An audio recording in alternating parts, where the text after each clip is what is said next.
Assalamualaikum warahmatullahi wabarakatuh. Hai semua, perkenalkan nama saya Asyifah Hibdil Al-Husna dari NIM 24070160017. Di sini saya menjelaskan bagaimana perkembangan kognitif pada masa dewasa akhir. Dewasa akhir itu biasanya umur 60 ke atas sampai akhir hayat. Nah, pada masa dewasa akhir itu fungsi kognitifnya itu pasti menurun, bahkan menurun drastis. Nah, misalkan ada perhatian selektif, perhatian terbagi, dan perhatian berkelanjutan. Itu semua menurun karena ada faktor usia. Contohnya, perhatian selektif itu memfokuskan pikiran pada informasi yang penting saja dan mengabaikan gangguan. Setelah itu, contoh yang perhatian terbagi, dia kesulitan multitasking atau membagi fokus antara beberapa tugas.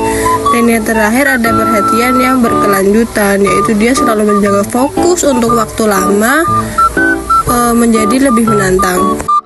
Setelah itu ada memori dalam masa dewasa akhir. Yang pertama ada memori sensorik, yang kedua memori kerja, dan yang ketiga memori jangka panjang. Yang pertama, memori sensorik itu pengolahan rangsangan awal yang cepat namun singkat. Yang kedua ada memori kerja, yaitu menyimpan dan memanipulasi informasi dalam jangka pendek. Dan yang ketiga ada memori jangka panjang. Memori jangka panjang ini dibagi menjadi 3, yaitu yang pertama episodik, yang kedua semantik, dan yang ketiga prosedural. Yang pertama episodik yaitu ingatan peristiwa hidup yang panjang. Yang kedua ada semantik, pengetahuan umum, dan yang ketiga prosedural, yaitu keterampilan dan kebiasaan. Setelah itu ada nih kebijaksanaan pada masa dewasa akhir.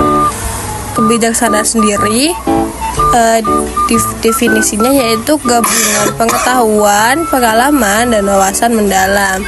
Ciri-ciri kebijaksanaan di masa ini: empati dan kasih sayangnya meningkat, perspektif luas dalam kehidupannya juga meningkat, dan manfaat kebijaksanaannya sendiri yaitu meningkatkan pengambilan keputusan dan kualitas hidup. Ada beberapa faktor yang mempengaruhi penurunan kognitif pada masa dewasa akhir.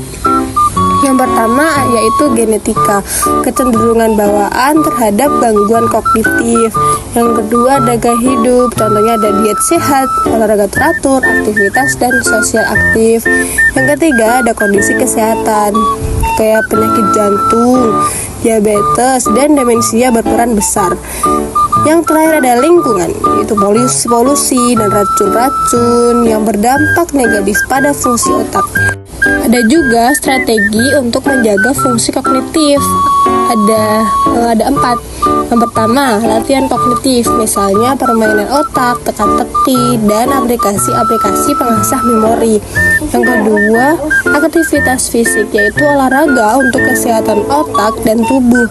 Yang ketiga, ada interaksi sosial, yaitu contohnya memperkuat koneksi dan aktivitas bersama orang lain. Dan yang terakhir ada diet sehat, contohnya asupan nutrisi penting, gizi yang cukup untuk fungsi otak.